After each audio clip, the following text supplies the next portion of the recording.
नमस्कार बंधुरा राखिर किचेने आपनादेर सबाइके स्वागत। आशा करी आपनारा भालो आछेन। आमी आजके एकटी सुंदर रेसिपि निये चले एसेछि आपनादेर साथे शेयार करब बोले। आपनादेर साथे शेयार करब आजके इलिश माछेर माथा दिये कचुर शाक बाड़ीते सहज पद्धतिते किभाबे तैरी करबेन सेई रेसिपिटाई शेयार करब आपनादेर साथे। आर जोदि रेसिपिटा भालो लागे लाइक करबेन, कमेंट करबेन और सबस्क्राइब करार अनुरोध रइलो। पाशे थाका बेल आइकनटाके टिपे देबेन, जखोनी आमी नित्य नतुन भिडियो छाड़बो नोटिफिकेशन सबार आगे आपनादेर काछे पौঁছে যাবে। আর আমার চ্যানেলটাকে সবার সাথে শেয়ার করবেন। চলুন তাহলে দেখা যাক কীভাবে তৈরি করি। প্রথমে আমি এখানে কচুর শাক নিয়ে নিয়েছি, এটা কেটে কুটে রেডি করে নিয়েছি। আমি কাটাটা দেখাইনি, কেটে কুটে ধুয়ে টুয়ে সব রেডি করে নিয়ে তারপরে একটা গামলার মধ্যে নিয়ে নিয়েছি আর বসিয়ে দিয়েছি ইন্ডাকশানের মধ্যে। তার মধ্যে দিয়ে দিলাম নুন হলুদ দিয়ে দিয়েছি। নুন হলুদ দিয়ে ভালো করে ওটাকে নাড়িয়ে চাড়িয়ে নিলাম। নাড়িয়ে চাড়িয়ে নেওয়ার পরে ভালো করে নাড়িয়ে চাড়িয়ে নিয়েছি। সব নুনটা আর হলুদটা যে দিয়েছি সেটা মিক্স করে সুন্দর করে মিক্স করে দিয়ে দিয়েছি। দিয়ে দেওয়ার পরে আমি এখন একটা থালা দিয়ে এটাকে ঢেকে দেবো।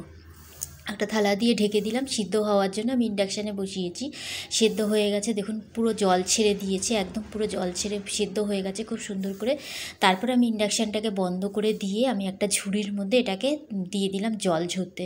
ততক্ষণের মধ্যে আমি ইলিশ মাছের মাথাগুলোকে ধুয়ে নুন হলুদ মাখিয়ে গ্যাসের মধ্যে কড়াই বসিয়ে কড়াইয়ের মধ্যে সর্ষের তেল দিয়ে দিলাম। তারপরে দিয়ে দিলাম ইলিশ মাছের মাথাগুলো। ইলিশ মাছের মাথাগুলো বেশি একটু লালচে লালচে করে সুন্দর করে ভেজে নিতে হবে। আমি ভিতরের কানকোগুলোকে ফেলে দিয়েছি, আপনারা যদি চান কানকো সমেতও করতে পারেন।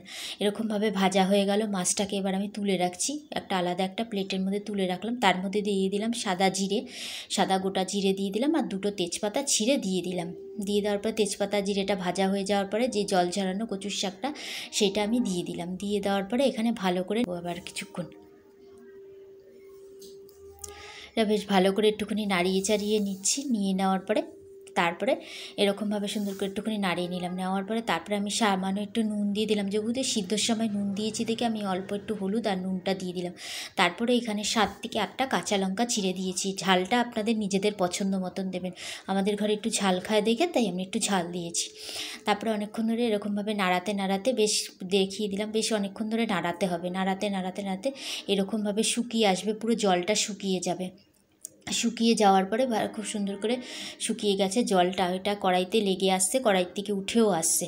তারপরে দিয়ে দিলাম মাছের মাথাগুলো দিয়ে খুব সুন্দর করে মিক্স করে নিলাম। মিক্স করে নিয়ে নেওয়ার পরে এই যে একটু ভেঙে দিয়েছি মাছের মাথাগুলোকে। আমি একটুখানি খুন্তির মাথা দিয়ে দেখবেন একটু ভেঙে দিলে থেতলিয়ে যাবে। যেরকমভাবে একদম পুরো ভাজাভাজি হয়ে গেছে, কড়াই থেকে ছাড়তে আরম্ভ করে দিয়েছে। আর কচুর শাকে যে জলটা থাকে সেই জলটাও টেনে নিয়েছে। এইভাবে হয়ে গেছে। এবার আমার এটা হয়ে গেছে, এটা আমি একটা প্লেটের মধ্যে সার্ভ করে দিচ্ছি। এটা সার্ভ করা হয়ে গেল। আজকের মতন ভিডিওটা এখানেই শেষ করলাম। আবার একটি নতুন রেসিপি নিয়ে চলে আসবো। ততক্ষণের জন্য বাই।